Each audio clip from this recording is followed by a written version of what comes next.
안녕하세요, 여러분. 하루책방입니다.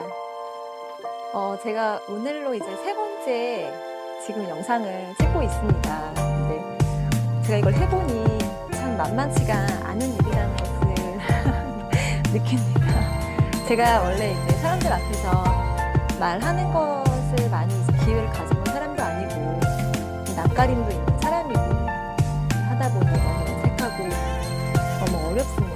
그런데 물론 지금 뭐 많은 분들이 이 영상을 보지는 않으시겠지만 그냥 제가 찍은 영상을 제가 보는 것만으로도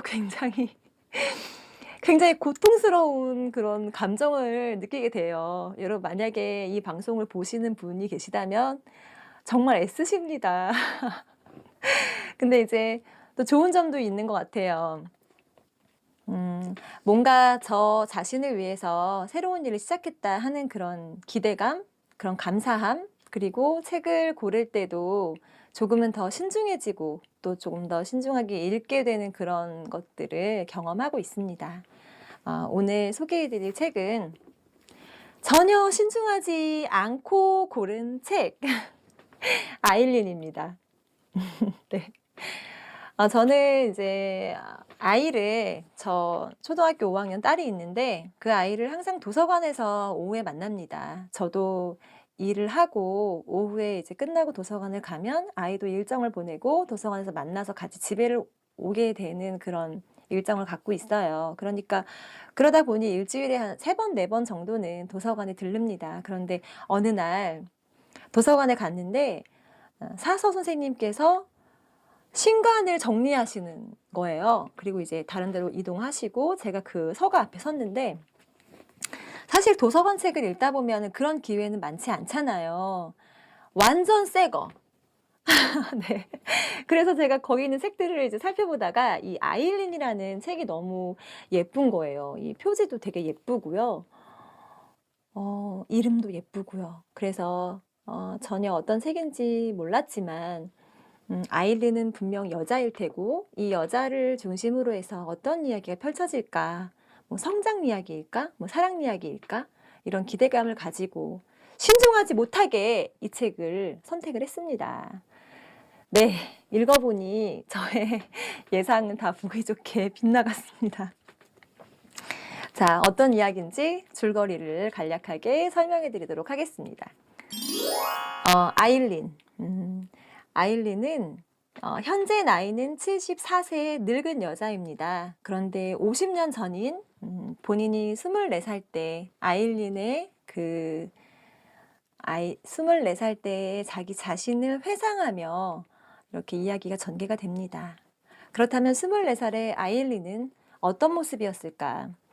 아일린은 굉장히 조용하고 불행하고 칙칙하다 못해 축축한 여자입니다. 가정 환경만 살펴봐도 그렇습니다. 어머니는 병들어 일찍 죽었고요. 언니는 바람나서 집을 나갔습니다. 아빠는 퇴직한 경찰인데 술주정뱅인데 심각한 술주정뱅입니다. 그곳에 살면서 일도 해요. 남자 아이들 이제 소년원 같은 곳에서 이렇게 사물을 보는 일을 하는데 바깥 사람들과 전혀 교류하지 않고 자기 자신의 생각으로만, 자기 자신의 공상으로만 그렇게 살아가는 그런 여자입니다. 여기에 보면 자기 자신에 대해 묘사한 부분이 나와요. 제가 잠깐 읽어드리도록 할게요. 나는 정말이지 지루하고 생기없고 무엇에든 면역에 가식 없는 사람처럼 보였지만 실은 항상 격분했고 부글부글 끓었으며 내달리는 생각과 살인자 같은 정신으로 살았다. 그리고 여기 있습니다. 진실을 말하자면 나는 형벌을 잘 견디는 사람이었다. 아버지가 이래라 저래라 하는 것도 그다지 개의치 않았다. 화는 났다. 아버지를 그래 혐오했지만 그 분노가 인생의 목표 같은 걸 주었다. 그리고 아버지의 심부름을 다니며 시간도 잘 갔다. 그것이 내가 상상했던 인생이다. 시간이 다 되기를 기다리는 기나긴 징역살이. 자기 자신을 그렇게 표현하고 있습니다. 그리고 실제로 정말 매력적이지 않고 우스꽝스러운 옷차림에 존재감이 없는 그런 여인이었죠. 그러니까 책의 중반까지는 이런 이야기가 반복됩니다. 아일린이라는 이 여인이 얼마나 불행하고 얼마나 음침한 삶을 살고 있는가. 그래서 책장이 그렇게 빨리 넘어가지 않았어요. 그런데 중간 부분부터 한 매력적인 여인이 나옵니다. 이름은 리베카라는 여인이었고, 그 여인은 아일린이 모든 것을 동경할 만한 그런 너무 매력적이고 예쁘고 똑똑한 그런 여자였어요. 그래서 이 여인이 등장하면서 아일린이 그 여인에게 너무 올인하거든요. 그러면서 책을 읽는 저도 리베카가 어떻게 해줬으면, 아일린을 좀 어떻게 해줬으면 하는 그런 기대감을 갖고 읽게 됩니다. 그래서 그 이후로 이야기가 어떻게 전개가 될지 기대감이 생기면서 속도가 막 붙더라고요. 자, 저는 이 책의 매력은 작가의 필력이라고 봅니다.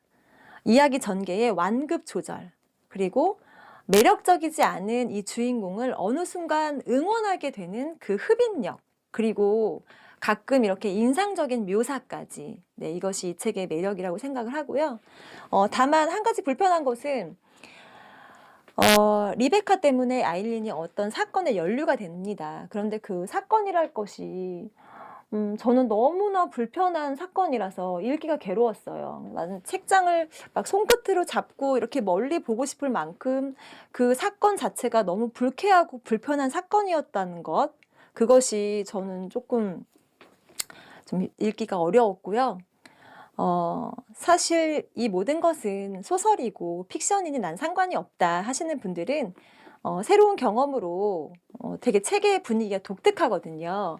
그런 분위기를 한번 읽어보시는 것도 좋은 경험이 되실 거라고 생각합니다. 이 책의 마지막은 그 마지막, 이제 그 어둡고 음산한 불행한 자신의 삶을 그곳을 떠나면서 이 책은 마무리가 되는데, 여기에 이제 이렇게 작가가 이제 묘사를 합니다. 우리 가족이 어디에서 잘못되었는지 모르겠다.